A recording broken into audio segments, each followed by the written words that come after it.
But you don't want to go into your trading constantly pursuing right. And you know already, most of you, doing that isn't getting you where you want to be. But you're arm wrestling with the results of you trying to do that. You think, well, if I just do a little bit harder, I'll get through that, because this is how trading is. No, that's how gambling is. Look at the people. If you had the opportunity, go to a casino. When I had my first year anniversary, we went to Atlantic City and we stayed at the Taj Mahal. And I literally only took $100 down to the casino. That's it. Because number one, it was my first time at the casino. I've never gambled like that. And I said, in the event that I would take more money than I should, and if I win, I'm afraid that I'm going to get compulsive about that and say, I'm going to try to do it again and do it with more and more and more. So I purposely left all credit card, all debit card. I don't even use a debit card, but I'm just telling you, there was no means for me to take any money out of my bank accounts. It's just, this is what I brought, and other cash was for, eating and whatever. And I sat at that one-armed bandit slot machine, and every time I would get down to the last $10, I just want to lose it, because I don't want to have to do this anymore. And I didn't want to do what? Get up and walk away. The analyst in me was saying, this is a waste of time. You're not going to make any money, and you're already just wanting to leave, but you're not wanting to get up because retail Rick is pulling the slot machine. But what happens if I get a jackpot? What happens if I win $2,000? The maximum thing I could have won on this was $2,000. And I would make it a little bit up to 75, 65, just under $80, getting back to the $100 that I put in the machine. And then all of a sudden, it would be spent down to the last $10, $12. And I'm like, okay, it won't be much longer now. And then I won't have it. I ain't got to worry about doing this. I can go watch the shows with my wife or whatever. And I'd win a little bit more, but it would be like to be $50 or $40. And then the gambler in me said, oh, I'm probably real close to one of those big wins. Let me just keep playing. And I sat down there for almost 7 fucking hours with the same $100. Couldn't make it go away, and I couldn't freaking make any money above $100. I never got it over $100. So I'm thinking to myself, this is stupid. Like, what the hell am I doing? So finally, I just did the maximum bets that it would allow me to do, and then boom, it's gone. And I was relieved that $100 was spent like that, because I was like, okay, now I don't have it. I won't be enticed to do what? Do another run of that and get caught up in that whole pursuit of being right. That's how I learned this. The whole discussion tonight was that moment in 2022. I'm sorry, 2002 is when we went to Atlantic City. We got married Valentine's Day of 2001, and then a year later we were in Atlantic City celebrating it there, which was weird because I've never been to a casino, and that's where she said she wanted to go, so whatever. But this whole idea of removing myself from that, I applied that experience to the trading. When I start feeling like I'm listening to the wrong voice in my conscience that's telling me to be acting on impulsiveness, what if? See, the analyst isn't going to do, okay, what if you make more money than we thought? Or what if this is a trade that we hold on for a longer time? The analyst is never doing that. The analyst is going to speak through your conscience to you and say, this is the rules, bub. This is what you're supposed to be doing. This is all you're supposed to be doing. And when you step out of line, I'm going to remind you, because it's going to feel like uncomfortableness. And that's not just fear of making money or losing money.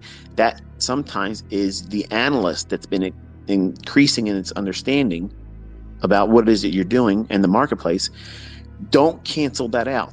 Don't arm wrestle that, because it's sometimes the experienced analyst that you trained up to this point in your development, and it's going to be communicating to you through your conscience by saying, this is not what we should be doing. We should be doing this. And then what you're doing sometimes is you're allowing retail Rick, the gambler in you, and the trader to argue with one another, ignoring the analyst, which is the sound advice that you should be following. So how do you deal with that? Your plan needs to be written out. When I take a trade, I have a notepad next to me.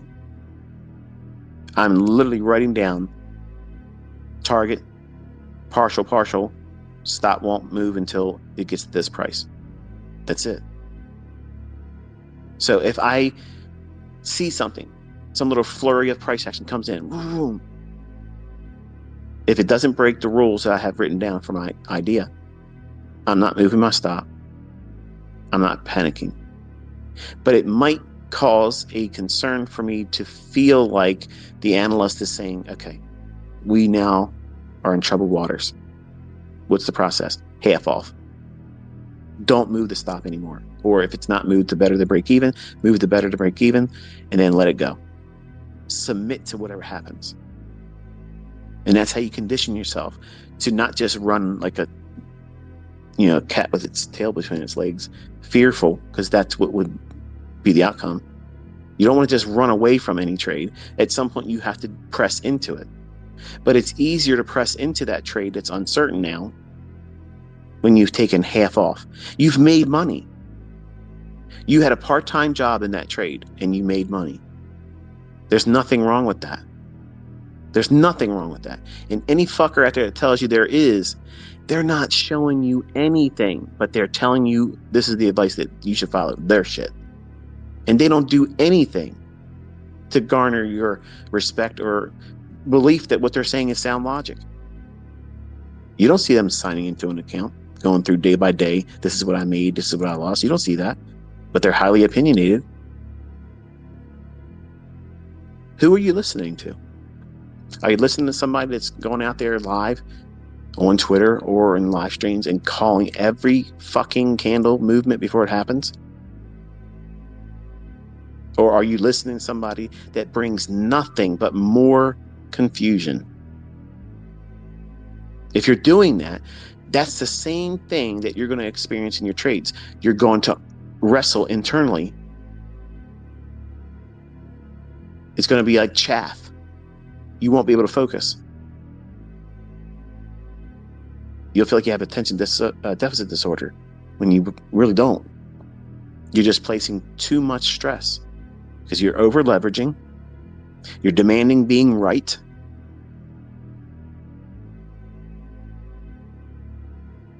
Easiest solutions. Cut half the trade off. You'll fix the over leveraging right there.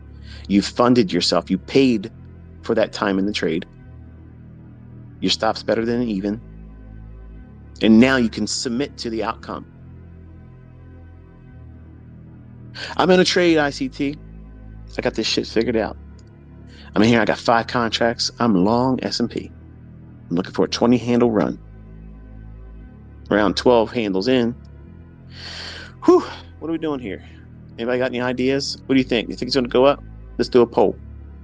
As soon as you feel that, half off. But I got 5 contracts. Take 3 off. Why not 2? Take 3 off. Shut the fuck up. Take 3 off. You've banked 3. Let the 2 run. If it goes to stop, it's okay. If it goes to target, great. Next trade. You got to wrestle yourself into submission to the model.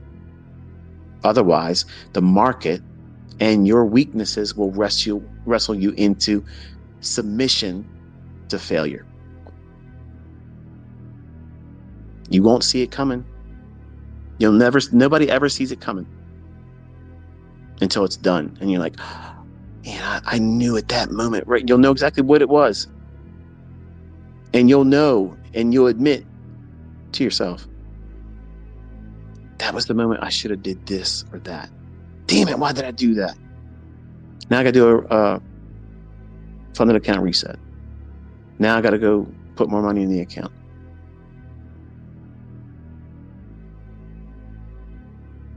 And it will repeat all the time until you do the things I'm telling you to do here. You're trying to graduate to a state of mind that when you go into the marketplace, you are at the state of mind that is when being right is no longer enough. You now are detail oriented. You're principle oriented. You're following logic. You want precision. Right is not enough.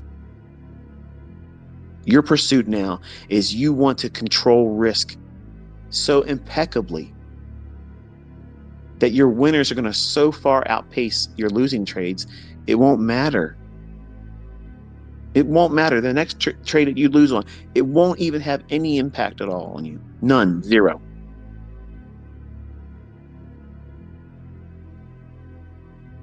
People might talk about it in passing. Oh, yeah, you got to let your profits run, trade your plan your trade. This all sounds great. But how do they engage? Do they trade recklessly? Are you trading recklessly? Are you throwing everything out the window because now you have a funded account or a live account? The things that you were doing in your demo that were consistent, the only thing that's changing when you go into live funds, because it's still live data you're trading off of, the only thing that's changed is now you have potential reward and potential loss. And you have to grow into accepting that. And it's not easy. For some of you, it's going to be next to impossible, but you have to graduate into it slowly. Whatever the least amount of money you can put in on a trade, that lot size, that's what you trade until you're absolutely bored. And then you go up one more contract, trade like that until you're absolutely bored. And you do it again and keep doing it again and again until you can get to the point where, oh, wow, I can be in 5 mini contracts making $250 per handle. All I got to do is get 4 handles and it's $1,000. And you'll see that making $1,000 a day doing that is easy. But it's hard for you right now because you're going to feel what? As soon as you put a trade on with 5 contracts, you're thinking, shit, my ass is puckering. What is going on? I don't know if I'm supposed to hold this or get out. It's moved 2 ticks. Shit, it just moved 2 ticks. What am I going to do? 2 ticks. Am I long or short? What the hell am I doing here? Did I put the stop on right? You're going to be thinking about all kinds of shit. You're going to feel completely like a noob. What's changed? Potential reward and potential profit is the greed. Potential loss, potential debit to your account. That's your potential wreckage. Now, instead of saying, okay, is price confirming that it's continuously moving in my favor? And is order flow still on my favor, in my own side? That's where your attention is. You're not looking at the profit and loss little button on your screen. How much money am I up and down, up and down? You do that, you're done. I just do that to show you eye candy, to hold your attention in the early stages. You don't need to see that once you understand what you're doing, because you can clearly see, okay, it's moved in your favor. Do the math. How many contracts could you have been there? And there it is. In the beginning, new traders, new students, they need to be entertained. There's got to be a hook in their mouth that draw them this direction. And I'm a master at that. Good songs, maybe not every song, because I'm sure some of you would have heard songs that I put in my videos where like, what the hell is he thinking putting this in there? It's not for you, it's for me. But I know how to draw a crowd. And once that crowd's there, I know how to teach you. But I also am aware that some of you are not teachable and you'll walk away before you should. And some of you, I'm glad you did or do, because you're not prepared and you're just going to be toxic. But knowing what to do, when to react to it. When we react, okay, I saw this, I can't remember the guy's name. He's a YouTuber. He tweeted, "Your job as a trader is not to predict the future. It's to react to price." What the fuck kind of logic is that? Like, that literally encapsulates retail trading right there. That's it. That's it. That is retail trading in a sentence. What you're saying by saying something like that, or if your thoughts are in alignment with that, what you're essentially saying is, there's no way to know where price is likely to go. So fuck it, let's gamble. That's exactly what you're saying. Your job is not to try to predict price. Your job as a trader is to react to price. Get the fuck out of here. Listen, if you don't know where the draw on liquidity is, where the market's likely to be going up or down to, you're clueless. You have no business, zero business, pushing a button in that regard. You don't have any business doing any kind of trading, because you're literally putting a blindfold on, being spun around 50 times in the dark, stopped. It's okay. Take this tack, walk forward, and pin the donkey, pin the tail on the donkey game. But you're doing it disoriented. And you're reacting. What are you going to react to? When your hand hits the wall, okay, push the thumbtack in. Let's see what happens. Bullshit is what happens. These individuals that hold that logic, that's the reason why they struggle. And they have hit and miss results once in a while. And what keeps them in the game? Risk management. They suck at trading. Their trades are just terrible. The logic to get into the trade is lacking. But what keeps them in the game? Money management. But I'm a professional trader. I make my money from trading. Okay. Imagine if you learned how to determine where price is going and you kept everything else the way it is. How much better would you be? I'm interested in seeing that. But you have to know what we're doing is predicting price. We're predicting it. We're time fucking traveling, okay? We're literally moonwalking into the future, gaining insight and coming right back to where we are right then and sitting in front of the charts. What does that mean? It's impossible. Now he's talking out of your ass. Okay, well, listen, when you're looking at the charts, you need to be able to see in your mind's eye, can you physically see the price running up to that relative equal high? If you can see it, that's the first step. You have to be able to see that potentially is in the chart. It could manifest itself. Now, how it finally gravitates to there, does it go in one straight shot, or is there 2 price legs into it, maybe 3 price legs before it gets there? That's not important. You're submitting to the idea that you are seeing this present price action. It's likely to go up to those relative equal highs where there's buy-side liquidity. So you're submitting yourself to what? I'm in a buy program. I'm going to be buying discount arrays. I'm going to be observing price and looking to see if down closed candles support price and repel it higher.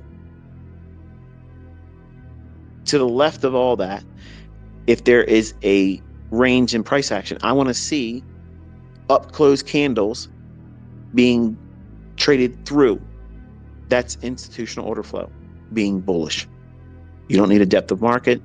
You don't need moving averages. You don't need any of that shit. The chart will tell you everything you need to know. But you're not reacting to any fucking thing except for that internal voice that tells you you're in troubled waters. That's the only time you're getting permission from ICT to react to any fucking thing. You're reacting to your conscience. Your conscience is talking to you saying, hey, this is probably not a good idea now because you're not listening to me. And you and the gambler are arguing with one another. And I'm trying to guide us through this trade. And you are causing a decoupling. And now it's going to be physically felt with fear of missing out on the move, fear of being stopped out, disorientation. There's going to be a day, I promise you this, whether you've ever had an anxiety attack or not, this is going to happen to you. There's going to be a time when you have a funded account or you have real money at risk and you're in a trade. Out of nowhere, your heart's going to start beating a little bit too fast. You're going to start hyperventilating. You won't really notice it until it starts. But then you're going to feel anxious. You may feel like you want to throw up, feel like you need to go to the bathroom. You're going to lose control of yourself or pass out. Feel like you can't breathe. Feels like you're not getting air, but you're hyperventilating and breathing too much.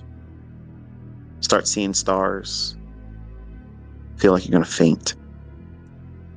Feels like the whole world is now laying on your back. And you're in a trade while all that's going on. That's an anxiety attack. That's usually when the analyst is saying, listen, it's it. Like, we're doing everything now to get your attention. So what should you be doing? Reacting. You need to react to that. But you need to be predicting the future and price. That's what we do as traders. Anybody, and I've seen this multiple times with other educators and such. Anytime someone tells you your job as a trader is not to predict the price, get the fuck away from that person. That person doesn't know shit. They know nothing. They absolutely know nothing. They're leading you down the primrose lane. They're full of shit. They can't do it, and they're just trying to justify their own ignorance, period. That's the way it is. Someone in this industry tells you your job is not to try to predict the price. What the fuck are you doing if you're not doing that? How are you not trying to predict the future? If you're bullish, what does that mean? That means you're a buyer. So you're what? You're predicting that price is going to go fucking up. What kind of shit is that? Your job is not to try to predict the future, but to react to price. No. We are predicting where price is going to go. We are anticipating that prices are going to go to a discount when we're bullish. We're knowing exactly where the fuck we're trying to buy. We know exactly where our fucking stop loss is going to be. We know exactly why the fuck we're expecting it to go up. We are not reacting to shit. Period. That's just the fucking way it is. That's the reality. That's trading. That's the real shit. That's in the trenches, real fucking trading. Any fucking body that tells you anything apart from that, you unfollow, you fucking tell them to go fuck themselves and stop spreading misinformation. That's how you handle that shit. Period. That really fucking gets under my fucking skin, man. Like, I don't like that because that's ignorance. That's fucking class A fucking ignorance. Masquerading as fucking wisdom. Get the fuck out of here, man. That's fucking Sesame Street fucking wisdom. But you have to know when that conscience is talking to you. And if you feel unsettled, you feel uncomfortable while you're in that trade, that's the surest time signal to you that you need to react to that as I need to bail on half the trade and just kill it. And if you can't, take the whole trade off. I promise you, in the first few times that you do it, it'll feel like, especially if it runs further, it'll feel like that's the worst advice you ever received. But I promise you, it will serve you better than anything else.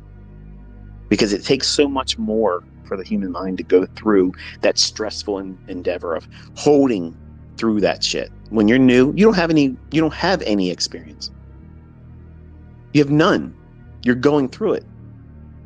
So yes, at some point you will have to submit to it. But initially, when you're developing, when you first get that first experience, you do not dig your heels in and say, I'm holding on for dear life.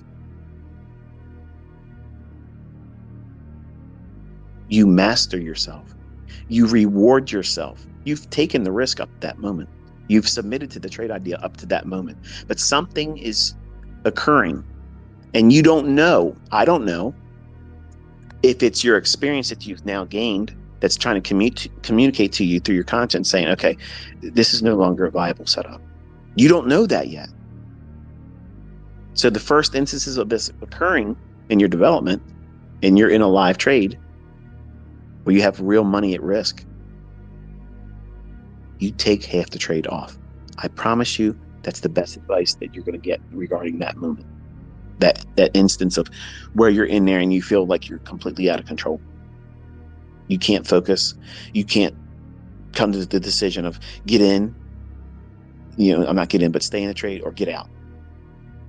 If you're in that arm wrestling match ever, and it's a live account trade when there's real money and you are wrestling with, should I get in? Or I'm sorry, should I get out of the trade or should I hold on to it? If you are completely wrestling with that and you can't even focus on what price is doing right now, you're being distracted by that. So you won't be able to watch order flow. You won't be able to receive the information that price is going to tell you because you're watching the likelihood of you being right slip out from your hands. And that pursuit of being right overtakes the logic that puts you into the trade or would keep you in the trade.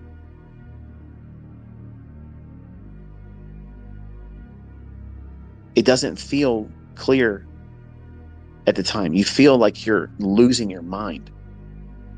And if you're in a panic attack or an anxiety attack while it's going on, that makes it worse.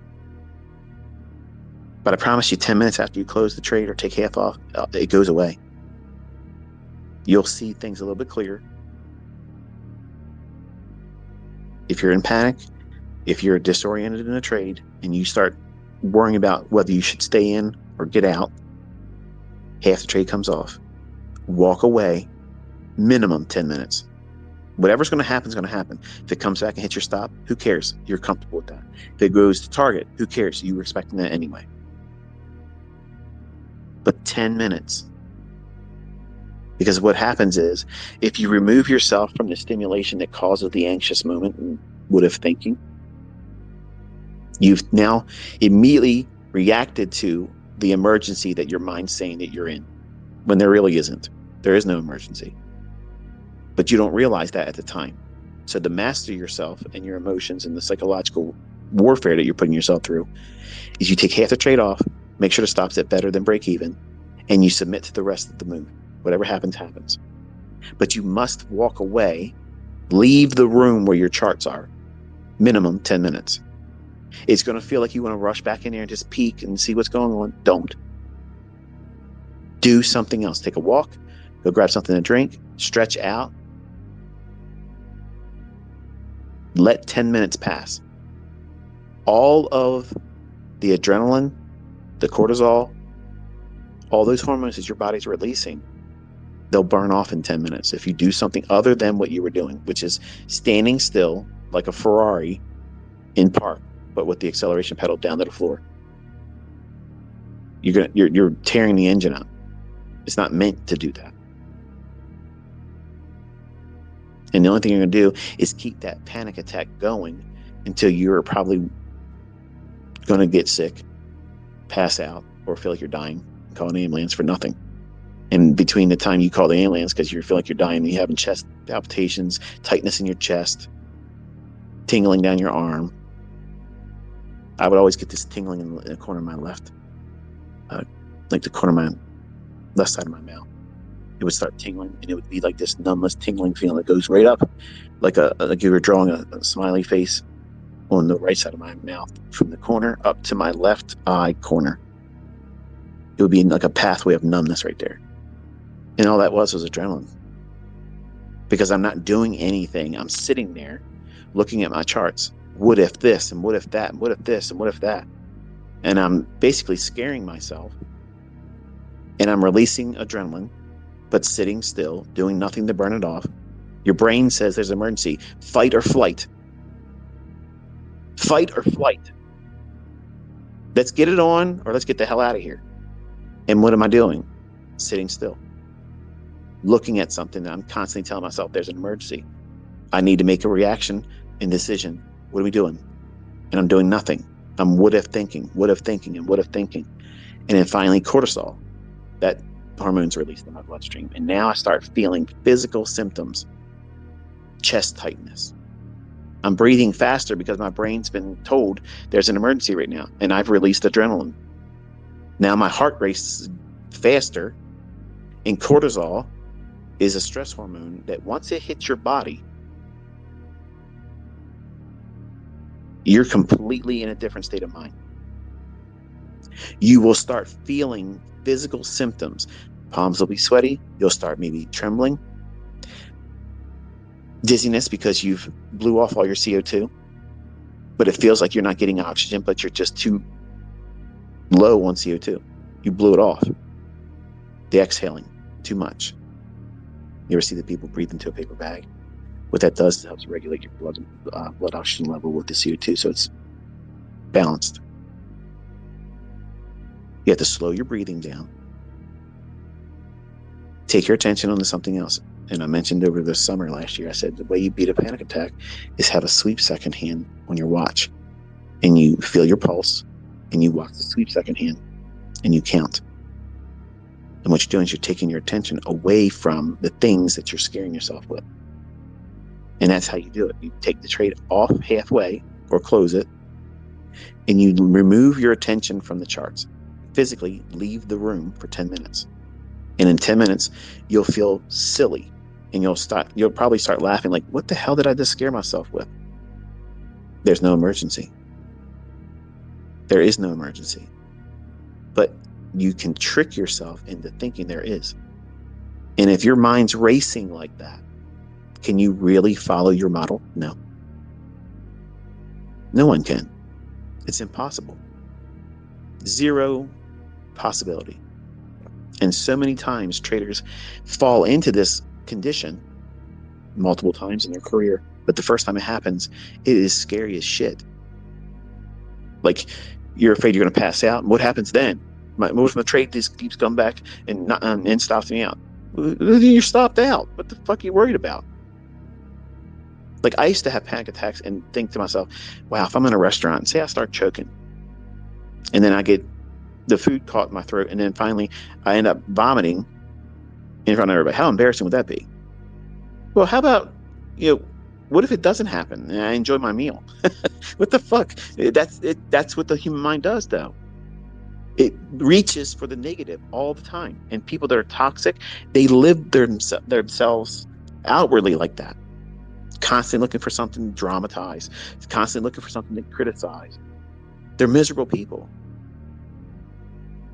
And the folks that don't do that outwardly tend to do it inwardly. And then they punish themselves with anxious feelings of emotion that are unbridled. And you lose thought, control, mastery of yourself. And now you're not watching the market. You're not even worrying about being stopped out. You're not worried about making the money. You're wondering now, am I dying? Am I having a heart attack? Am I having a stroke? Because you've lost all focus.